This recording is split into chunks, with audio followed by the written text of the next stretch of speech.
ഞങ്ങൾ എല്ലാവരോടൊപ്പം എല്ലാവർക്കും വേണ്ടി പ്രവർത്തിക്കാമെന്ന് ഓപ്പണായിട്ട് പറയുന്നു. 11 കൊല്ലം അങ്ങനെയാണ് ചെയ്തത്. അപ്പോൾ അതിനുവേണ്ടി ആ ഒരു തെറ്റിദ്ധാരണ മാറ്റാൻ ഞങ്ങളൊരു മുസ്ലിം ഔട്ട്റീച്ചിൻ്റെ ടീം പ്രൊഫസർ അബ്ദുൽ സലാമിൻ്റെ ലീഡർഷിപ്പിൽ ഉണ്ടാക്കിയിട്ടുണ്ട്. അവർ പോയി കാണുന്നുണ്ട്. ഒരു ഡയലോഗ് തുടങ്ങിയിട്ടുണ്ട്. ഞങ്ങൾ വോട്ടിന് വേണ്ടിയിട്ടല്ല, ഒരു ഡയലോഗ്. എന്തിനാണ് ഇങ്ങനെ തെറ്റിദ്ധാരണ? കാരണം ഞങ്ങൾ എല്ലാ വിശ്വാസവും മതവും ബഹുമാനിക്കുന്ന ഒരു പാർട്ടിയാണ്. ഒരു മതത്തിൻ്റെ എതിരെ പറയാനോ ഞങ്ങൾ ചെയ്തിട്ടുമില്ല, അങ്ങനെ പറയാനും പോകുന്നില്ല. സോ ഇതുവരെ ഈ ഒരു നെറേറ്റീവ് സൃഷ്ടിച്ച് വെച്ചിരിക്കുന്നത് കോൺഗ്രസും LDF ആണ്. BJP മുസ്ലിംസിൻ്റെ എതിരാണ്, മുസ്ലിംസിൻ്റെ എതിരാണ്. അങ്ങനെയല്ല, അതാണ് സത്യം.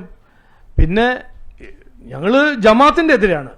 ഭരണഘടനയുടെ എതിരെ ആരാണെങ്കിലും ഞങ്ങൾ അവരുടെ എതിരാണ്. ജമാഅത്ത് ഇസ്ലാമിൻ്റെ എതിരാണ്, SDP-ൻ്റെ എതിരാണ്. അവർ പിന്തുണ കൊടുക്കുന്ന കോൺഗ്രസ് പാർട്ടിയും LDF-ന് എതിരെയാണെന്ന് ആർക്കും ഒരു സംശയം ഉണ്ടാകാൻ പാടില്ല. പക്ഷെ ഒരു മതം അല്ലെങ്കിൽ ഒരു വിശ്വാസം നോക്കിയിട്ട് ഞങ്ങൾ ആരും എതിരെയില്ല. അത് 100% ഞാൻ ഇന്നും പറയാൻ ആഗ്രഹിക്കുന്നു. അത് ആ ട്രസ്റ്റ് ബിൽഡിങ്ങിന് വേണ്ടി ഞങ്ങൾ അധ്വാനിക്കും. ഈ വിഷം, ഈ നുണ പ്രചരിപ്പിച്ച ഈ LDF-ൻ്റെയും UDF-ൻ്റെ കളി ഞങ്ങൾ പരാജയപ്പെടുത്തുമെന്ന് ഞാൻ ഇന്ന് ഉറപ്പ് തരുന്നു.